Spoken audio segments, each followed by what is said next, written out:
tell us a little bit about you using 2 to 3 highlights from your highlight reel, and maybe conclude that with why you chose to come to the Festival of the Diaspora.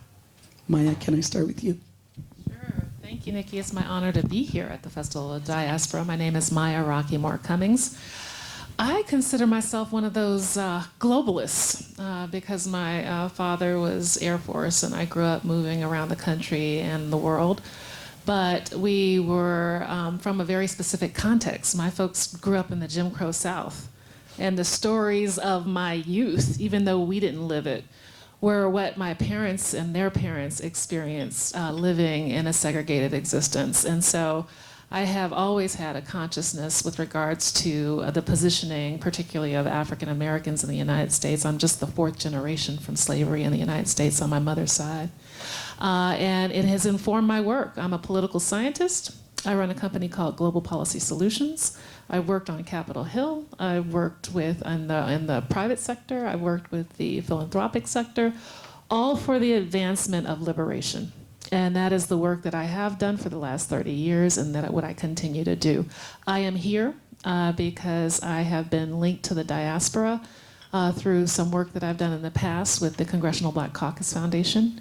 I was responsible for a program called African Globalism, where we went to Brazil and connected African American businesses, business owners, and policymakers to Afro-Brazilian business owners and policymakers, all for the goal of leveraging the diaspora to build prosperity for all. Sure. Hi, I'm Stacy Haddish. I have transitioned between the public sector, but spent most of my time in the private sector. I have been a political appointee during the Clinton administration and the State Department because I worked on campaigns. But I spent most of my career in financial services as an investment banker at Goldman Sachs, and then most time at Bank of America, leading a commercial banking team and COO of global capital markets. I came to Columbia, this is my 2nd time in the past 6 months, because in February of 2020, I was with Nikki on an Aspen trip, and one of the places we visited in Ghana was Elmina Castle. And that was the beginning of my journey learning about the diaspora, which is, if you think about it, pretty sad and pathetic that it took until 2020, and I was born in 1966, to really start to appreciate the beginnings of Elmina Castle and the door of no return through which 30,000 enslaved Africans were shipped across the Atlantic Ocean every single year just from that one Elmina Castle. And so I came to Columbia in November to learn about the restorative justice and peace building process here. And then I saw that there was the Festival of the Diaspora, and I looked at it as another opportunity to learn more and meet more people and interact on the private sector side as well and meet some really fascinating entrepreneurs. So I'm very honored to be here. Thank you, Stacy. Hi, good afternoon, everyone. My name is Joyce Johnson, and I'm the Chairman and Chief Investment Officer of Pacific Gate Capital. And so you might first say Pacific Gate Capital. It is a $3 billion fund that was raised solely in Korea and China, and we invest in U.S. debt funds. As part of Nikki's question is one of the highlights, why am I here, but also one of the highlights is, how could a black girl raise $3 billion in Korea? And I don't speak Korean. You're gonna love this answer, really, Maya. My father served as an Air Force captain in the Korean War. And he'd never been back to Seoul. And they honor you heavily if you're, particularly Air Force, if you're over. And we were taking him over for his honor. And one of the insurance company gentlemen who was also served in the Korean Air Force asked, did I want to raise capital? So I'm here for network, connection, and that to me is a different diaspora. The second reason why I am here is I heard this is just a badass conference, and people are real. And as part of us all being Henry Crown Fellows, authenticity is a word that we're challenged with at the Aspen Institute. And you're laughing at me. We're challenged with authenticity. And so part of the reason I'm here is, one, we all decided to come down, but two, to learn from you all and to hear what we need to be doing in this part of the continent as the world is changing. So I'm honored to be here, and thank you. Thank you, Maya, Stacy, and Joyce for getting us off to a great start. I thought it'd be great to know a little bit more about you here in the room, just kind of macroscopically. How many of you are Colombians? All right, great. Other parts of Latin America? Okay. Other parts north of Central and Latin America, like the US? Okay.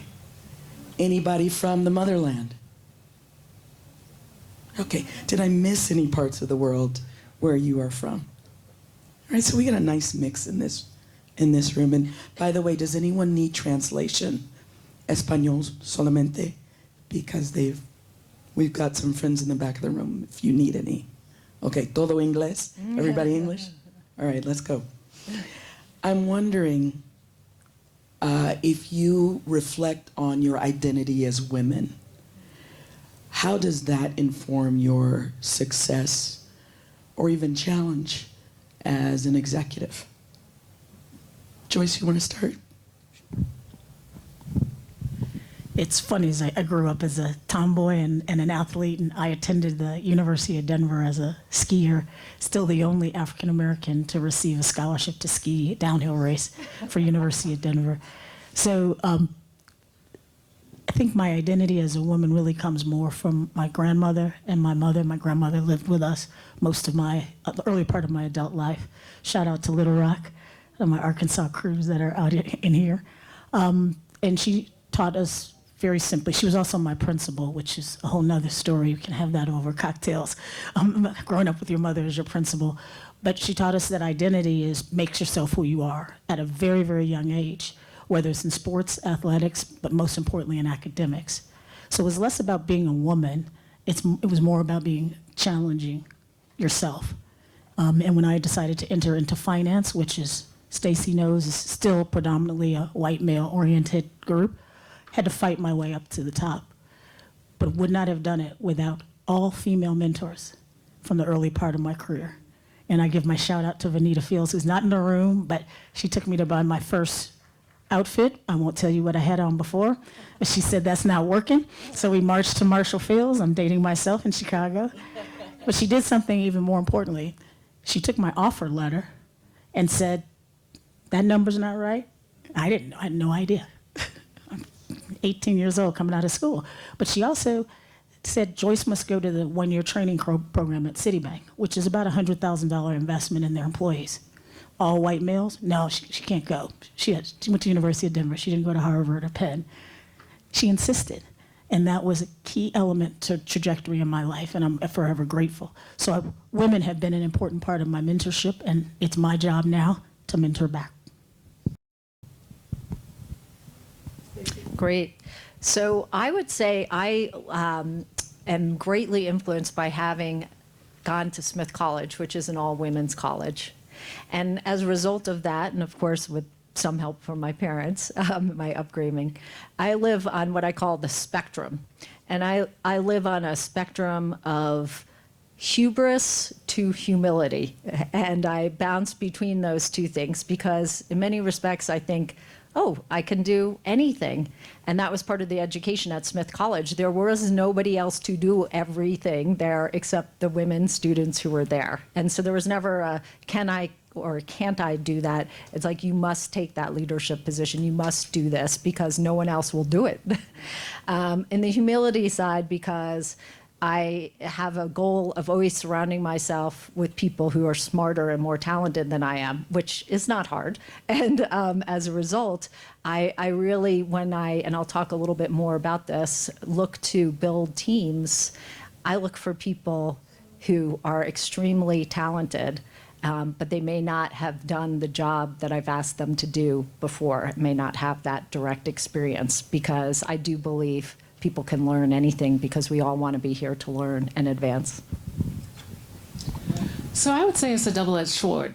I grew up with two parents who basically encouraged my sister and I and said that we could be anything we wanted to be. And my mother constantly said, you can do bad all by yourself, meaning that, while it'd be nice to, have a provider and head of household, you don't have to rely on that, and you shouldn't, in fact. So she encourages us to get our education. And I, too, benefited from the female mentors who basically helped to usher my opportunities along the way. But, I've also had having come up in the political and civil rights space, both spaces that are still dominated by men, that, it's been really challenging at times to actually have my voice heard. And I think that a part of it is because for so long I also presented as very young. I'm not going to tell y'all how I am, but I am not under 50. But, people...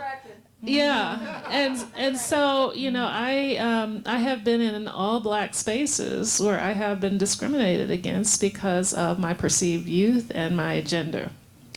And that has actually propelled me. It propelled me from the world of nonprofit and philanthropy into entrepreneurship, because I figured out kind of like a long time ago that I was going to have to make my own opportunities in order to remove the ceiling on my possibilities.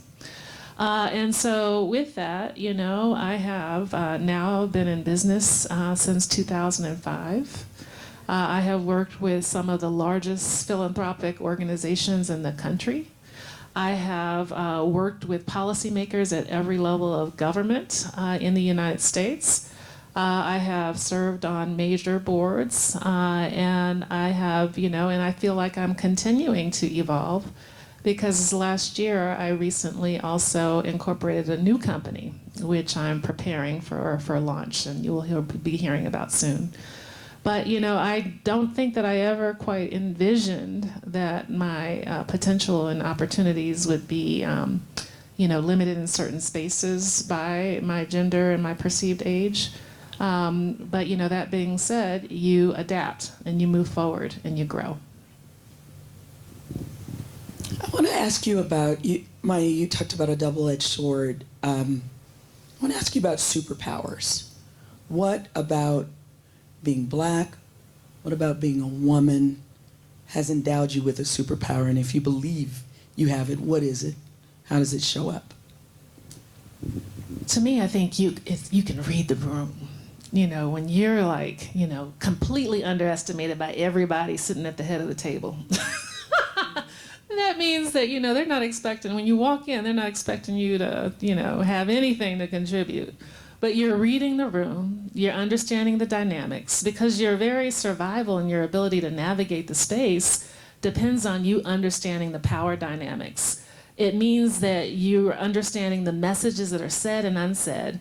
You're reading between the lines, and often you're connecting dots and projecting forward in order to understand how to actually position yourself in terms of playing chess versus checkers. And so I do think having the intersectional experience of being both Black and a woman has allowed me to have, to have the space to do that. Because you've been, automatically marginalized from the second you walked in the room, but it gives you some space to maneuver. That's great, Maya. I think my superpower is the art of execution. That comes from, again, mother and grandmother, but the art of execution, and if you come into that room, regardless of how you're perceived, yes, I have served coffee to some white guys as a chairman of a board because they thought I was there to serve coffee. Then I said, can we call the meeting to order? And they fell out.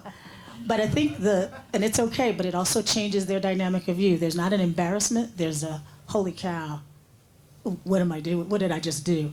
And we just kept proceeding. We didn't even act like anything happened. But I think the power of execution, we should actually leave this room with a view on power of execution. Despite being a woman of color, we just got to do. And if we were to walk away from this conference over the next few days, let's make an example of, yes, let's have fun, let's attend our seminars, but find 4 or 5 people that have your passion or maybe are completely different, that you can find something to execute on. And the example I'll give is shout out to my Choco family, where they're at. There's a Choco family. We hosted some of our Colombian fellows, and we walked out of the room with saying, let's sit down the next day and talk about how we may help each other in the energy sector, was an example, and there'll probably be others. So find some ways during this conference to execute on some projects of passion, be it philanthropic or for profit, but to execute on something. Because then when we come back next year, we can say this agenda is even growing more and more and more. Great. I'd like to build on what both Maya and Joyce said, which is I would think of my superpower, maybe I'll characterize it as listening. I think people are really good at talking. They're not always so good at listening. And it's what Maya was saying, it's communication and reading the room because you're listening and you're taking in that information. I got some good advice once that I was told communication, it's not about what you say, it's about what they hear.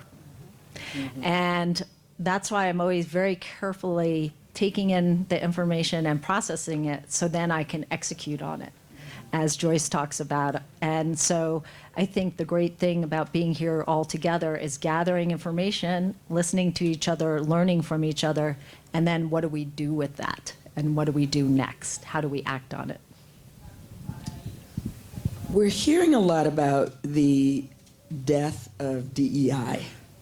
And at least in the United States, there is a furious effort to erase these efforts, which were at a fever pitch only years ago. And so I want to ask our panel, each of you, for your thoughts on this phenomenon. And if DEI is to survive, or to put up a fight, what needs to happen? Joyce, you want to take the lead on this? Well, so for my American colleagues, we're going to say it, we don't die, we multiply. The potential or listed death of DE&I is primarily because of one reason, right? The world is becoming more diverse.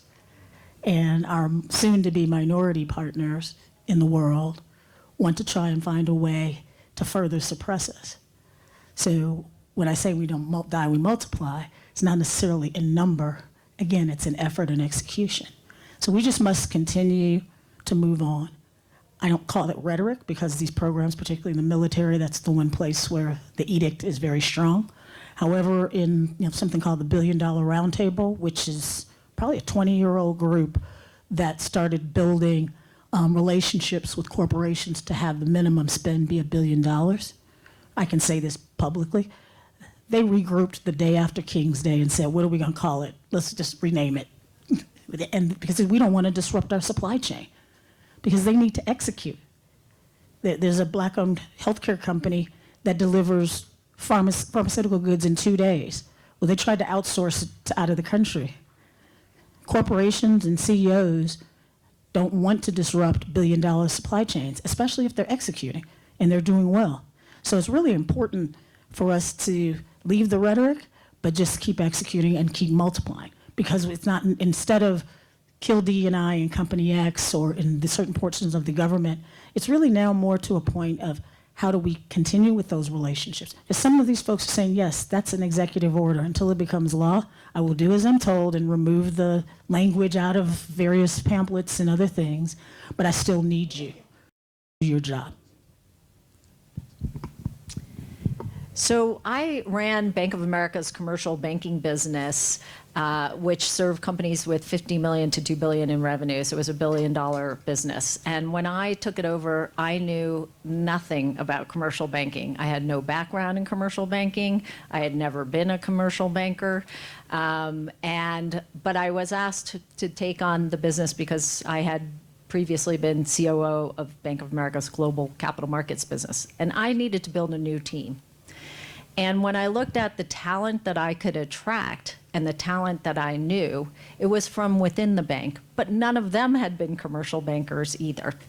And so how did I find that talent? Well, I went through my networks, which included, I was a co-founder of the Women's Leadership Council. So 60% of the team happened to end up being women because it was part of my network. And I also had access to the relationships with the people I was hiring, but also their performance reviews, and they were top talent from around the bank.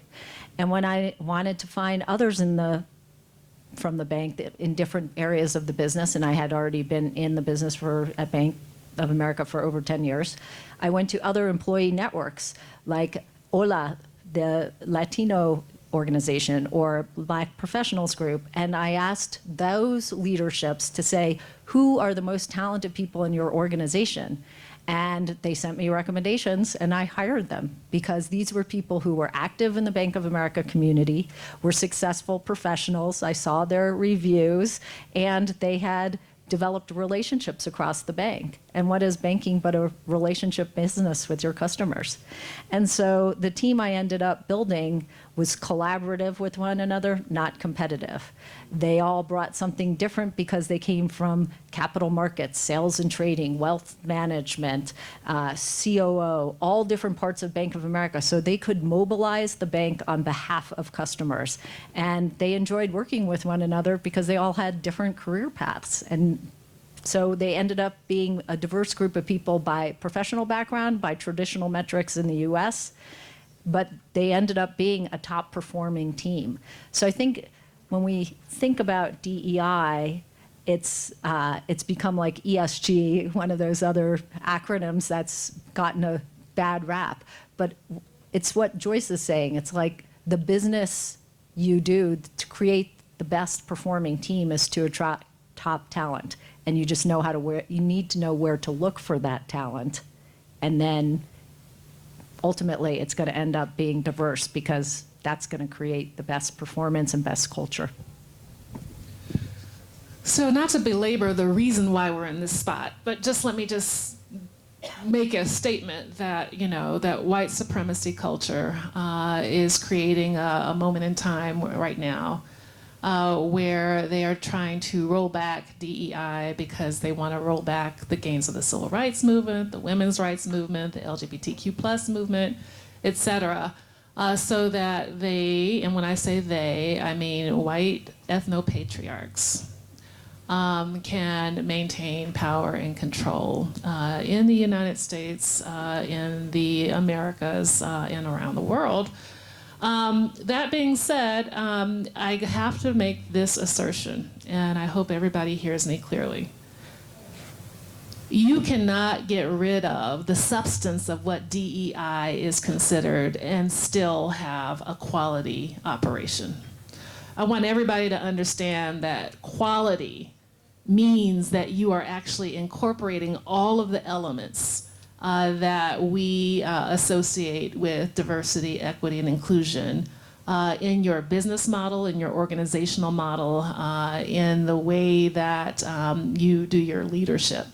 So for example, you can't get rid of quote unquote DEI and in the healthcare arena, for example, or even in the research enterprise, and consider your product quality. Because quality means that you understand the consumer market, you've done your segmentation, you're building your products in order to meet gaps and needs in the consumer market. You are understanding your market based on your population studies and estimates.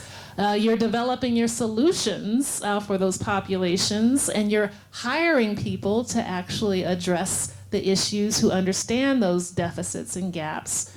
And so, if you're doing things right in the health space, in the education space, in the technology space, with regards to your products, with regards to your services, then DEI, what we call DEI, should be embedded in the way that you are doing business and the way that you are operating. It shouldn't be a term that's just hanging out there. It shouldn't be a person with one position. It should be in every aspect of how you're operating. So if you're a company or a hospital system or whatever that didn't treat DEI like that, shame on you before it came up, but you still have an opportunity to actually integrate these factors, and you don't have to call it DEI. You just call it quality assurance, and you've got the same thing. Do you understand me? Diversity, equity, and inclusion is synonymous with quality. I think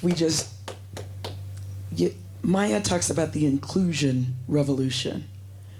And the challenge to us is we can just reframe it in a way where it's actually more authentic, right? Quality assurance. Well, so quality assurance, but let me just say this. This is an inclusion revolution that we actually have to move forward with all of these factors. We can't just give up and walk away because they've made the attack. It's time to counterattack. And on the imagination of what we're counterattacking for, I offer two things: liberation policy and liberation democracy. I'm talking about a new frame for our country. We are moving into an era where we're going to actually have to fight for a multicultural democracy that works for everyone. And that means that we have to have a vision for what the society is that we want. And I have a book coming out in July, August under the Routledge Press. And the title of the book is called Rageism, Racism, Ageism, and the Quest for Liberation Democracy. And I offer my assessment of what that vision of our society should look like and also how we get there.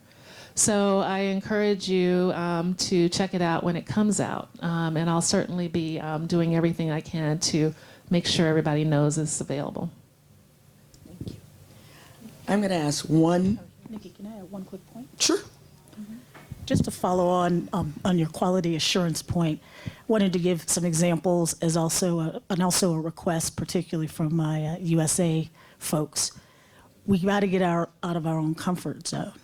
If you're doing business just in the U.S., that's not going to always work. We opened a company in Rwanda about 6 months ago after a group of our Aspen fellows visited. And this isn't just a simple example of globality and why quality assurance is key. And you would say Rwanda is a tiny war-torn country. Why Rwanda? We opened in Rwanda because there's 3,600 mostly dual-degreed engineers. And the cost of outsourcing engineering work in India and China is now almost not market competitive. Goes to your point, quality assurance. Second point, it's a 7-hour time difference, so I can do business with US, Europe, and the rest of the continent of Africa.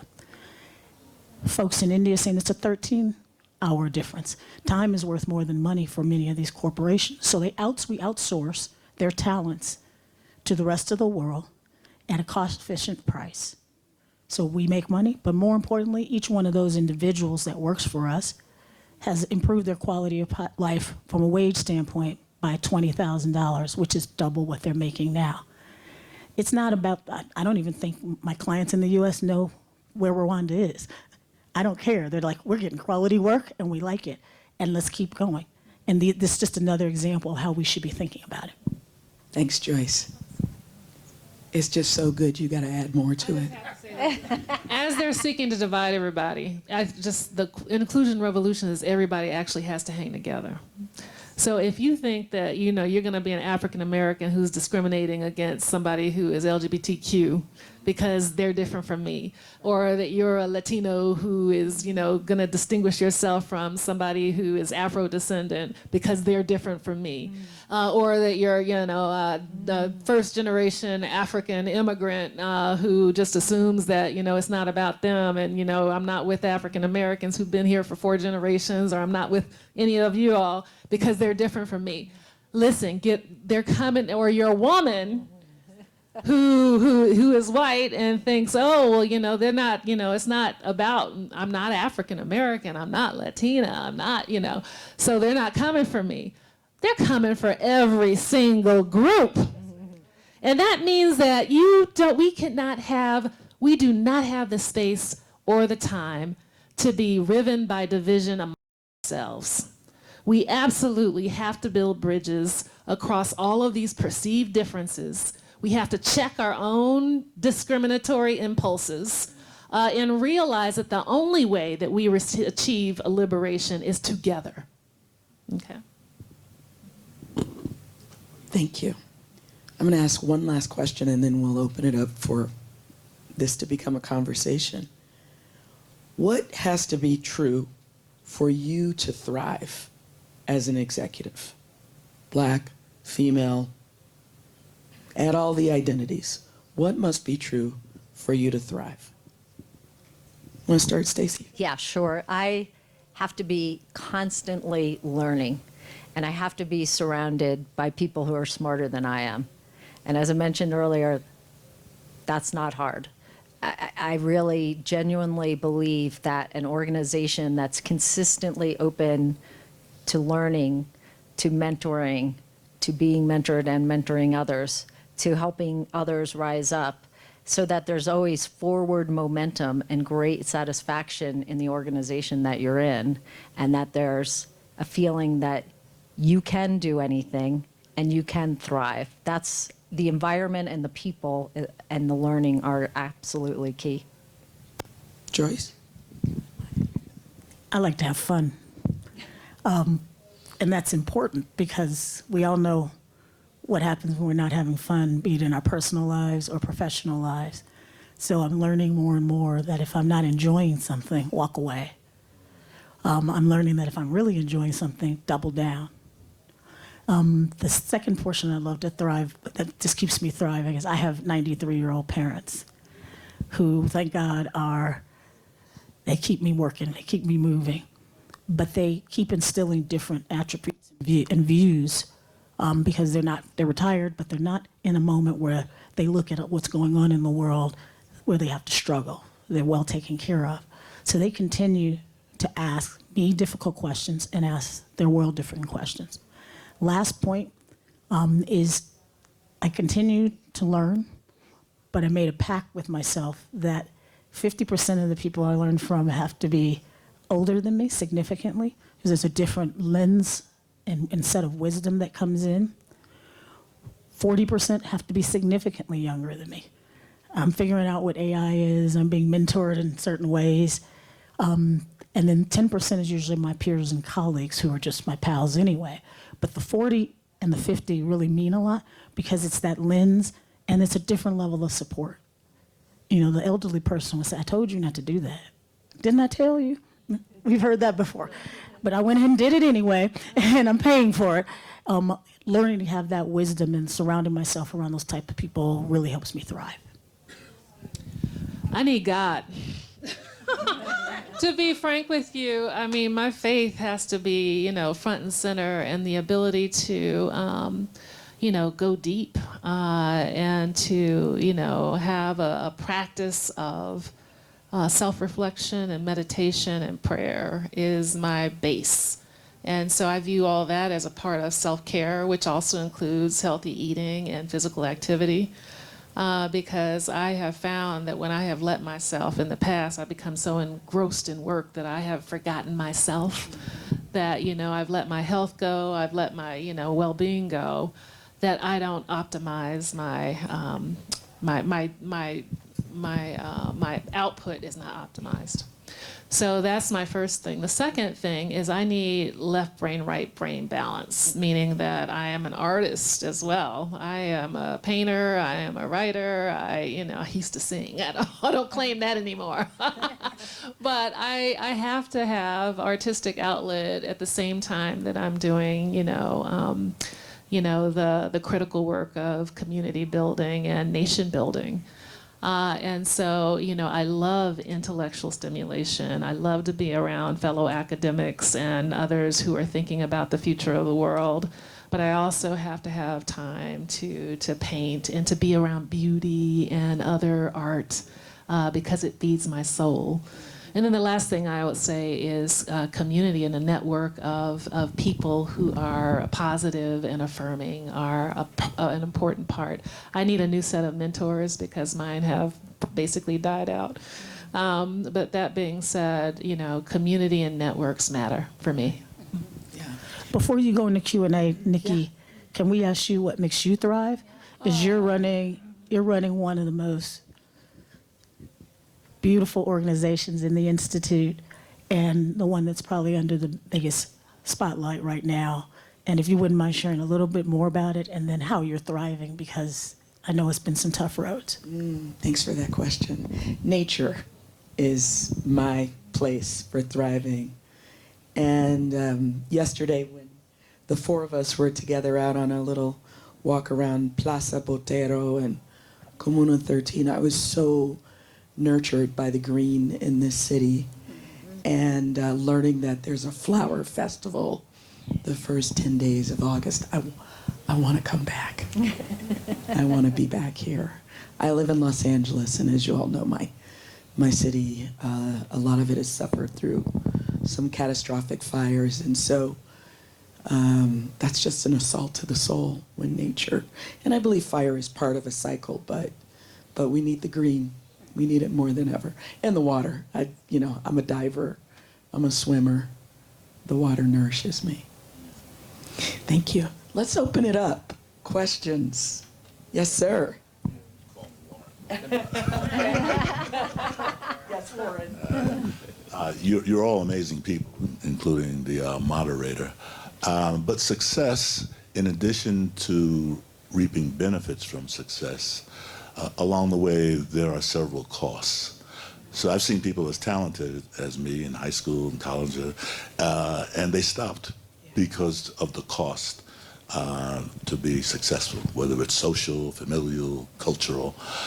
So what were some of the costs that you experienced along the way, and how did you mitigate against those costs so that the benefits occurred? And what would you do to mentor younger people so that they see the reality that there will be costs, but the benefits are worth it? And thank you for passing that to me. So I receive great advice that I pass on to others, which is and this is part of mentoring people and giving back, is when you start out in your career, everything is about the work. It's about perfecting the work, about becoming an expert, about becoming the biggest producer, or whatever metric you want to measure. It's all about the work. But in reality, what becomes more important as you advance in your career is the work actually becomes somewhat of a commodity, because people expect that you're going to learn whatever you need to do for your job, or you're going to sell X, or you're going to meet Y goals. What becomes more important as you become more senior is the relationships. And if you don't make those relationships in a way that people know you and who you are, what you're about, and what you can do, when it comes to sitting around in a room talking about compensation or opportunities, I may say, Joyce, do you know Warren? And you'll say, no, I don't know. Let's just talk about the next person. Or Maya may say, well, yeah, I do know Warren, and he's done X and Y and Z. And Nikki may chime in, and he's a great guy. He does all this other stuff around here. But if the room's filled with people like Joyce who say, well, I don't really know Warren, maybe I have an opinion about him, you're not going to advance. And so it's not just the work that has to be excellent, it also has to be about the relationships that you build. And I think that's what's one of the wonderful things about this conference. And Nikki had asked us, what is our impression is, I am referred to as an introverted extrovert or an extroverted introvert, but I'm at heart an introvert masquerading. And when I walk into a conference, and I've almost like America's favorite guest, gone to a lot of conferences, I have this sort of taken back, like a very kind of shut down. But here I see people so willing and open and greeting me and greeting everyone and willing to build the relationships that it's really quite a different thing. It's like simple to say, people are really nice here. I'm having a great time, and I'm really appreciative of that. And so I think relationships are really key to succeeding and also thriving yourself and overcoming those things that really bother you. So the advice to youngs, how about a cost? My cost is actually failure. Learning to learn from failure, and then to move on, to have that self-care and say, this didn't work. I ran a fund with a very experienced young lady, and it was probably one of the first Black women-owned funds. I think it still is, which is pretty frightening. She wasn't the right partner. Cost me 6 years of my life. Brilliant, knew all of the facts of investing in private equity, but just couldn't get over the fact that we were actually working with women and people of color, because she was not a person. I should have learned that from the get-go. What came out of it is a life learning experience that I then took a step back for a year and said, now all I want to do is work with people of color, not because of her, but because of that experience. But I needed to learn where in the world I wanted to present myself. But it did cost me 6 years of my life and probably a half of an ulcer. So I have suffered some costs, y'all. And most of that has been because I have been willing to speak my mind. I have been willing to say what I think. And you know, when you say what you think and they don't like it, you know, you suffer.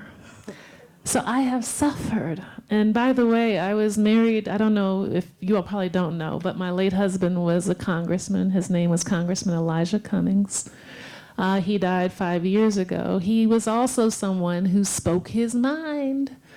But he was also the member of Congress who held the position of conducting all of the investigations against Donald Trump in the first administration.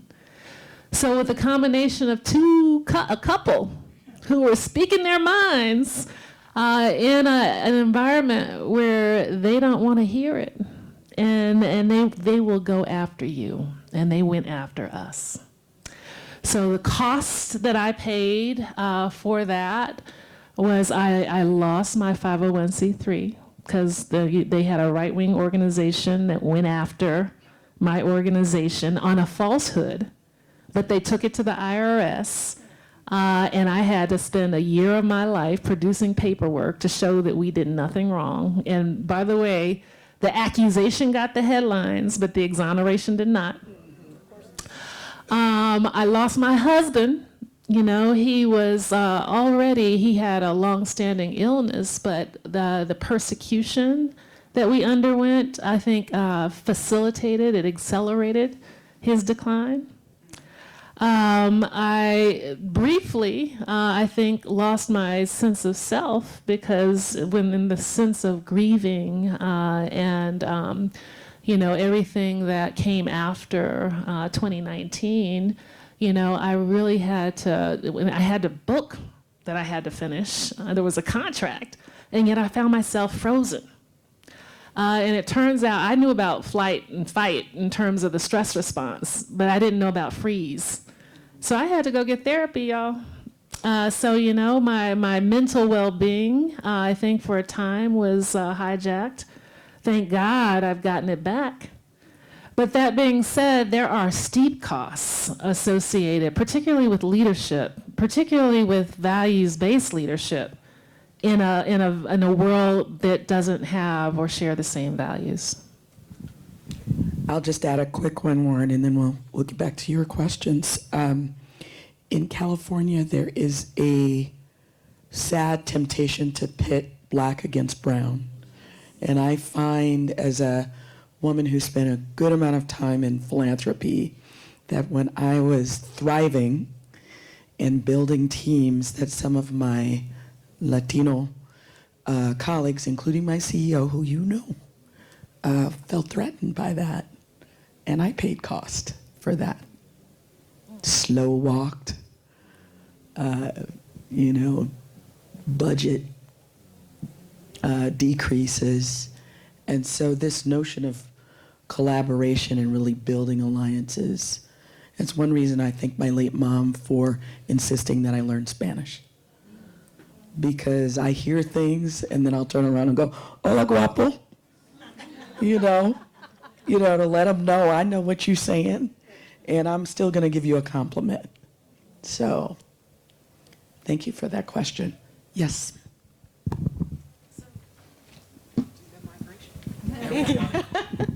Thank you. Dr. Maya, I'd really love to follow up on that sense of freeze. I work in California, and I've worked in the tech sector for quite some time. I know what that black on brown, black on black violence call looks like. And I was wondering if you could speak a little bit to, I feel zero inspiration right now. I was in the system for like nearly 7 years, big tech company, watching them spew all kinds of things about DEI and how much they cared, and I knew all along they didn't. They didn't. It was all about up and to the right. Make the line, up and to the right. I feel a deep sense of jadedness and a lack of desire to invest my time, energy, and self in pursuing the executive leadership I'm now entitled to because of my work. How do you cross the chasm of not having the energy to go get what you've earned in terms of the leadership that you deserve? Can you speak to that? I am still in it. But I will tell you what I have had to do, because I've been disillusioned by Republicans and Democrats. I've been disillusioned by civil rights organizations, tech organizations, you name it, philanthropic organizations. I mean, to actually have the scales lifted from your eyes and to see things as they really are, is to, if you allow it, to be consistently and persistently disappointing in a way that can actually destroy your soul. And so, the question is how do you fight your way through it? Because you feel like every day is like swimming underwater. So what I had to do during COVID was I turned off all the TVs. I didn't watch a single damn show, even though I was often a talking head sometimes on some of those shows. But to basically lessen your anxiety levels, to focus on your self-care was my strategy. I got into body work. I got into yoga. I got into Peloton. I did a lot around, I made sure I got my regular massages. I walked every day. I have a dog. I got a dog. Thanks to her, who, by the way, that dog is my best friend. And my man now.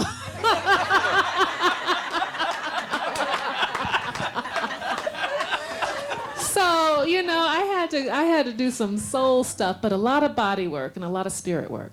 So Nikki knows that these conversations we've been having on our road here, because I've also got one foot out of this country. I'm partially here to look to see if I want to move here. Because, the fact of the matter is that, we all need to be actually thinking about potential exit strategies. This is how bad this might get. You hear me?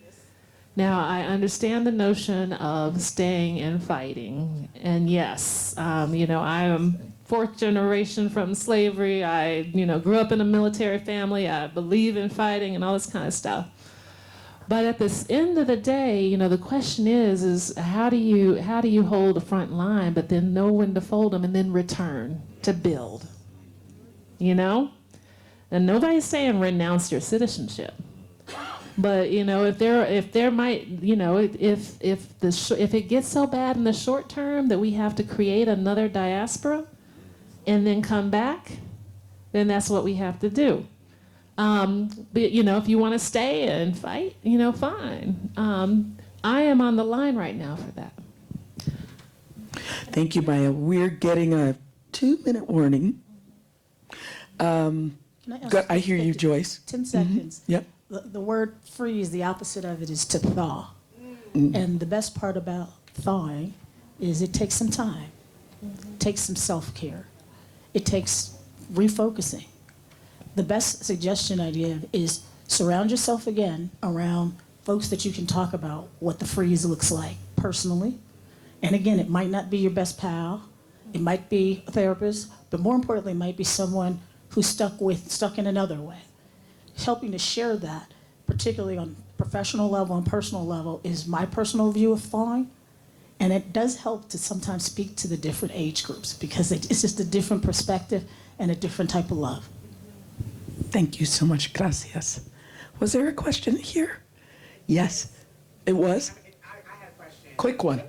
Yes, please. So it actually builds upon, ooh, that was loud, builds upon Joyce, your point, and I feel like I heard it again, but talking to the different age groups. And the reality is, in the workforce today, we have the most intergenerational workforce that we've ever had in the history of working.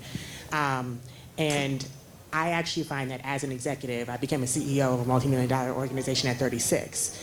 And so I'm having to manage 80-plus-year-old board members, VPs who report to me that are older than I am, and the 23-year-old who, you know, does TikTok dances all day, and everything in between.